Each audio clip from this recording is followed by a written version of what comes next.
Hey everyone, this is Jonathan Alberts, Bonzo Ball, our league analyst.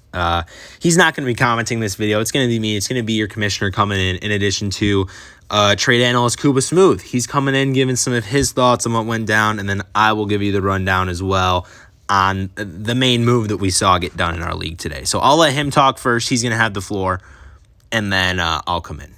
All right, guys, welcome to another Kuba Smooth video here. As you can tell with the tone of my voice, I'm pretty pissed off. There's an owner in this league that's trying to cause havoc.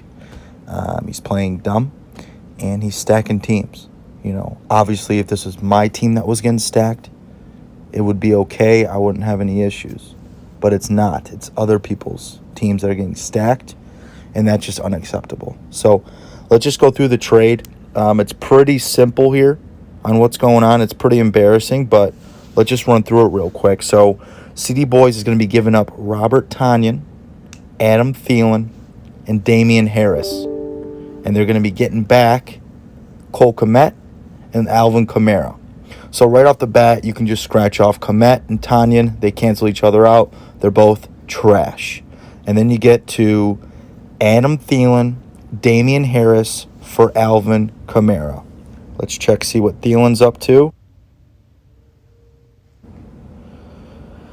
I mean, how old is this guy? 44 now? What is he going to be doing? Last year, he put up some numbers, but 7 targets ain't bad. 11 targets through 2 weeks. That's pretty bad. Let's go Damian Harris here. What has he done? Put up a pretty good week this week. But it's interesting to see what's going on with Stevenson. These two guys are battling for the top spot. So if Damian Harris was that guy and there was no Stevenson, then, you know, maybe we can see something there.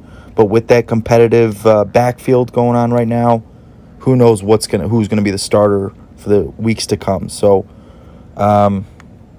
wow is all you can say. Now, Alvin, what has Alvin done?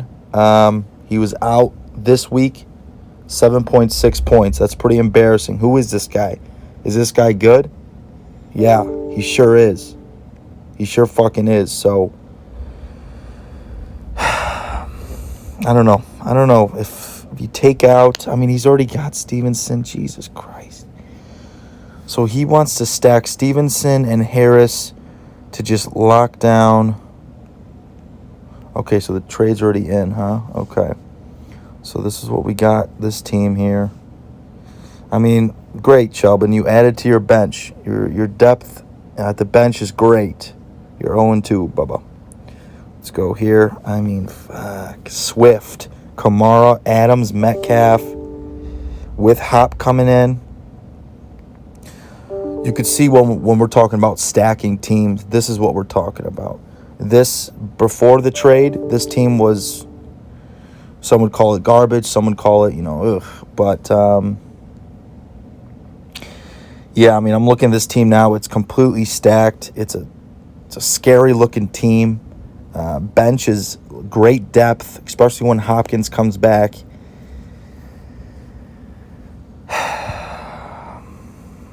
So, no. Taking all this in, I would have to say we decline this trade. We don't accept this trade. This wasn't. If Shelbin came to us and said something, along the line of what he was thinking, just with the Pickens thing as well. He didn't do it with the Pickens. He just said, "Oh, who gives?" He made a great block in preseason. I don't know what that means. That doesn't give you any value. And so once again, he does it again here. So for that reason, Bubba, I'm out. We're going to have to decline this trade. I believe Shelbin should be put on a no-trade ban for at least a week. Let him, understand what he did wrong and, try to learn from it. Mark, you did a great job. You saw someone who was desperate and you attacked. You kicked a man while he was down, and we applaud you for that. We appreciate you for doing that. Yep, and that's all I got. Okay. Ed. Hopefully everyone can hear me now. I mean, like Coop said, wow. Wow. Uh so how I like to judge, and there's been another trade recently, right? But not really worth commenting on. That one's more fair. It's more even. This one, like when I just look at a trade on the surface, right, in order for something to be considered maybe fair or a good trade, you want it to help both teams, right? If you survey the league, maybe, or you just survey fantasy football players in general, you put that trade out there in a vacuum and you just say, hey, who won this trade? If it's fair, you'll get at least a third of people, maybe, who say, oh, this one team, and maybe two-thirds of people say this one team won the trade. In an ideal world, you get close to half and half, right?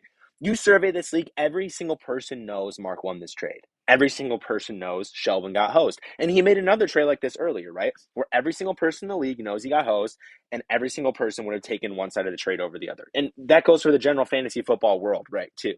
So we got two trades now where it's like, what are you doing, man? Do you even know how to play fantasy football? It's a high stakes league.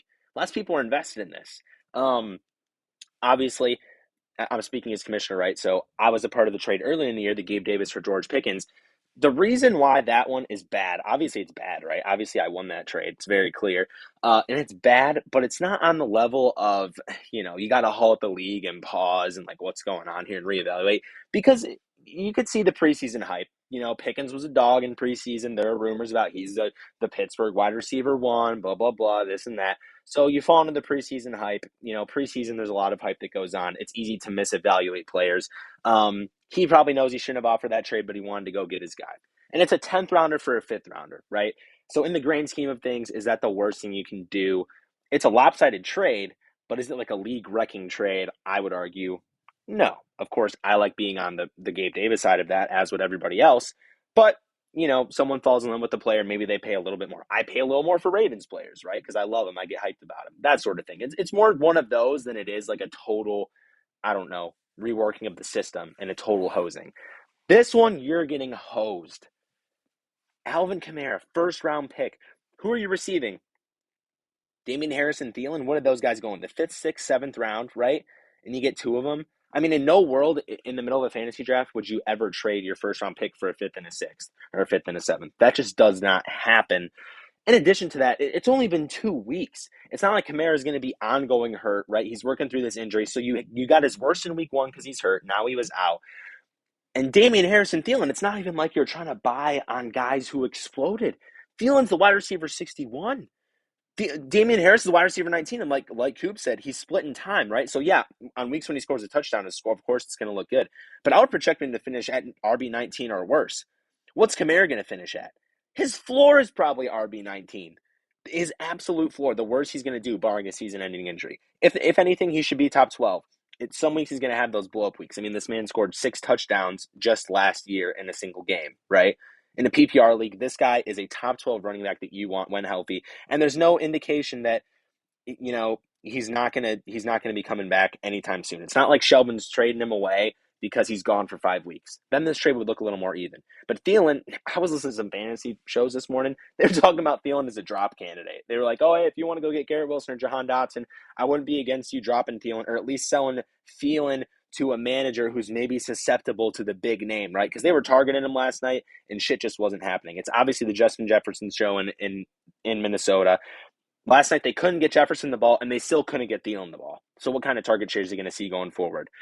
It's just the fact that that this is a hose. Everybody looks at this and they think it's a hose. And here's my problem from the commissioner, right? I want to veto trades, of course, that I think I hate and I don't like because clearly one team got better and one team got worse. The problem is we don't do that unless there's collusion. I don't think there's evidence of collusion there. I don't think there are texts going back and forth where Shelvin's paying, Mark's paying Shelvin for Kamara or something like that, or they're going to split the winnings if Mark wins the league. Because they both know if there is evidence of that, they're done with the league forever. Their rosters are getting locked this year, and we're taking their stake. So there's no collusion. Everybody knows this is a strictly no collusion league. That's what allows us to have such a free and open trade market and allows people to get creative. So I wish there was collusion. I wish there was collusion. I could veto the shit out of it. I just don't think that there is. And so that's a problem. That's what makes me sad about this. It's clearly one team just getting so much better. It's clearly one owner getting taken advantage of. And you got to start to question, does this owner know about fantasy football? Does this owner want to be in a league this high stakes? because it's looking like a donation. It's looking like it's a free Sacco.